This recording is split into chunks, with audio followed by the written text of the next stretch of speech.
for Chris Canty. Evan Cohen with you here. As if you missed any of the first hour of the show, you can go back on the podcast. Conversations about LeBron's game at Madison Square Garden last night.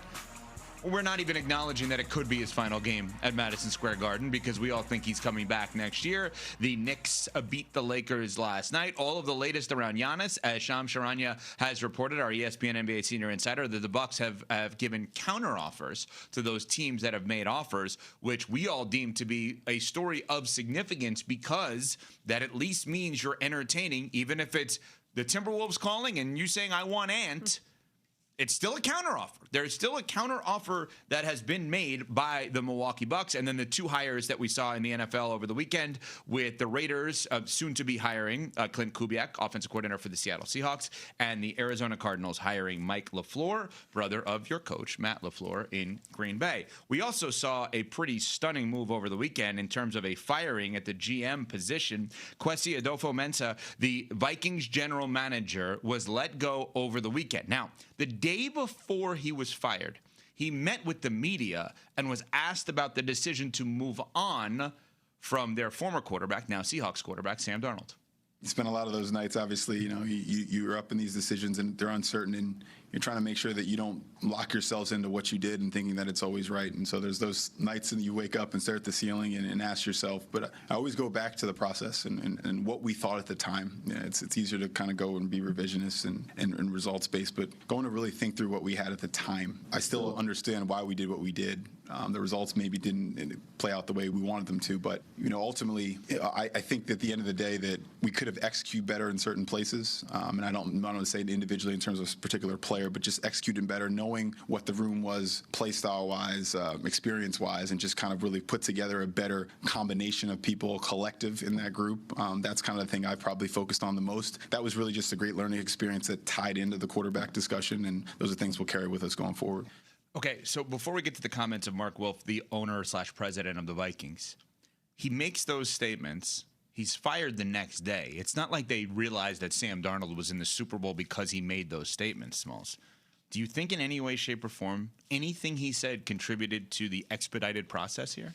No, based on everything that I have read and what I understand about the situation, is that this had been percolating for some time, and the Vikings had just yet to make the decision. I don't think that his commentary pushed it over the edge.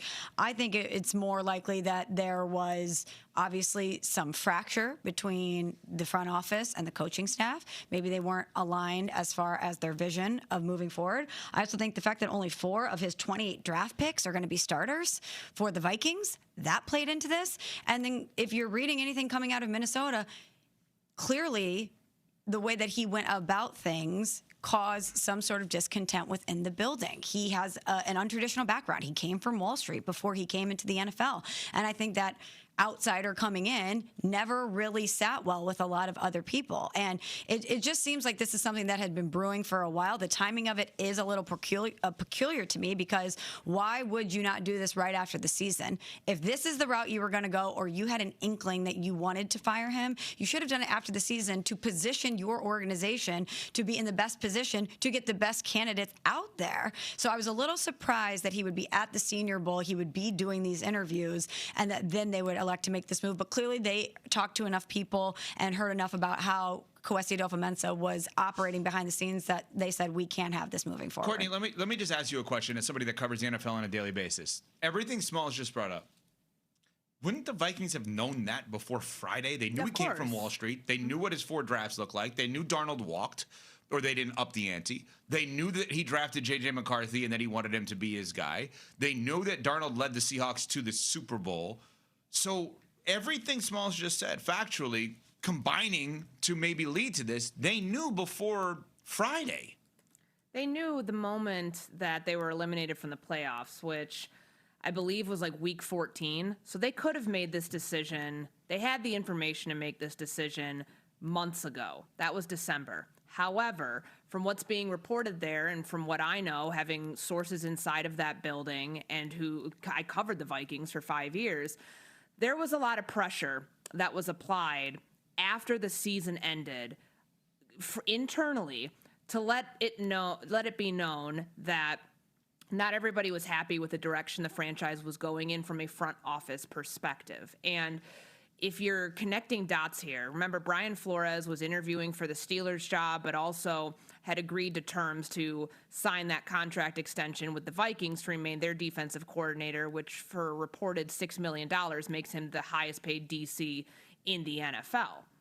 The reason that took so long, from my understanding, is because there was a desire from Flores to let the parties of power inside the organization know that he wasn't exactly seeing eye to eye with how the general manager was going about his business and about building this roster. And there was a time when Flores was talking at the end of the season about, like, I am happy here in Minnesota. My family's happy here. I love working for the Wilfs. I love working for Kevin O'Connell. He never mentions the general manager there. And that now feels like it was calculated that way. And I don't think there's any, like, this shouldn't come as a surprise, and I know in a lot of respects. I know a lot of people, I was surprised at the timing of it, because the timing just doesn't make a lot of sense. Like, everybody else has hired their general managers. The Wilfs have said they're not hiring a general manager until after the draft. That's months from now.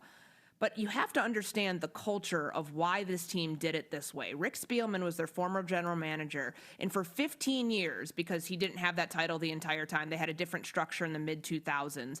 But the Wilfs did business one type of way for 15 years. When they fired him, when they fired Mike Zimmer and decided to go with Kwesi Adofo-Mensah and Kevin O'Connell, offensive-minded head coach, non-traditional background in football, no scouting background, came from the analytics side of things with the San Francisco 49ers, then to the Cleveland Browns. That's Kwesi.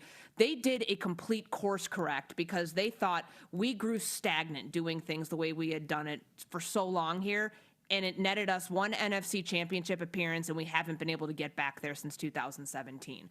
So that's why this situation they find themselves in played out the way that it did, because they did things a complete 180 from the way that they had done it for so many years. And it was this forward-thinking, cart before the horse mentality that got Minnesota in this situation by going a completely different route that they thought, okay, well, maybe since we've tried it this way all these years and it hasn't gotten us to a Super Bowl, maybe we have to try it so in a way that's so different and so abnormal from how we would think we have to get there. And you can't fault them for trying, but there were warning signs the entire way that this thing was not going to work. Mark Wilf is the owner and team president of the Minnesota Vikings, and he had this to say on the decision to move on from their general manager, Adofo-Mensah, this weekend. We held our end of the season organizational meetings over a couple of weeks, and then spent this past week as an ownership group reviewing, discussing, and how best to move forward. This is a critical offseason. Ultimately, we felt a change was necessary in football operations and did not feel comfortable going forward into this offseason with the current leadership. It's not about any one decision or move. We looked at the situation cumulatively. We just didn't feel confident going through the entirety of the offseason, an additional draft, and free agency with this structure. Yeah, I think the Sam Darnold part of this is insanely overrated. Why? I don't think this is about Sam Darnold getting to the Super Bowl with the Seahawks at all, or them letting him walk. This is just about J.J. McCarthy that they don't think he's good. Mm-hmm. If J.J. McCarthy... They're inextricably linked because you chose J.J. McCarthy over Sam Darnold. I don't believe so. I'll tell you why. If Kirk Cousins next year goes to a different team outside of Atlanta and they go to the Super Bowl, whatever team that is, and Michael Penix Jr. looks like a legit quarterback, like his peers in this draft, Drake May, Bo Nix, Jaden Daniels, Caleb Williams, if he looks close to them, it doesn't matter that Kirk Cousins got to the Super Bowl. It matters that Penix is developing. This is, to me, not about... This guy did not get fired because he let Sam Darnold and Daniel Jones walk. He got fired because he chose J.J. McCarthy, and J.J. McCarthy is showing no signs of life in Minnesota. But you had a guy in Sam Darnold who won 14 games for you last year, who loved Minnesota, who, according to reports, was willing to perhaps take a team-friendly deal to stay there because he found a place and a head coach where he finally was able to flourish, and they hedged their bets and went with the young guy in J.J. McCarthy. And that Sam Darnold decision also not only affected, as you mentioned, Daniel Jones, who goes to Indy, and before he gets hurt, looks pretty good. It also impacted them not going out and getting Aaron Rodgers. And not only with J.J. McCarthy did you decide to bet on him, it impacted what you did from a backup quarterback perspective as well. So I think it's all cumulative. I think the quarterback situation cumulatively is part of the reason why he's no longer the GM of the Vikings. I disagree. I think it's just because of JJ. He got fired because he's in over his head. Like, ultimately, that is what it is. And yes, the quarterback situations, like Michelle pointed out, it's not just the letting of Sam Darnold go, so he's now on a Super Bowl team. Of course, the optics of that look terrible, but there were multiple quarterback misses along the way, from Aaron Rodgers, who wanted to be in Minnesota this last offseason, you don't go out and sign him, to signing the wrong backup, then having to trade for Carson Wentz because Kevin O'Connell's like, I can't coach this guy. Sam Howell is not a fit here. Carson Wentz is. Kwesi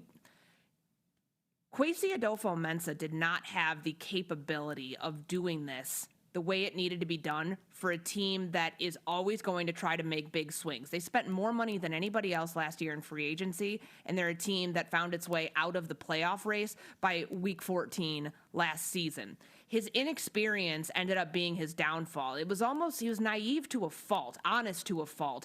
And there were times where you hear him speak, which he didn't do publicly all that often, but when he did, you're just kind of sitting there like, do you really have the chops to do this, to be a football decision maker in a division that's getting more competitive by the year, in a landscape that requires you to make big swings, but also land on those big swings? He has 28 draft picks to his name. 4 of those guys are surefire starters in the NFL. His 2022 draft class was such a disaster that it like spins forward all these years later and looks even worse now. Some of the picks that they had with their first 2 rounds that aren't even in the league. Like, it's a culmination of those things on top of just frankly, like the workability and the ability to mesh with others inside of your own building, inside of your own department, that just ran its course.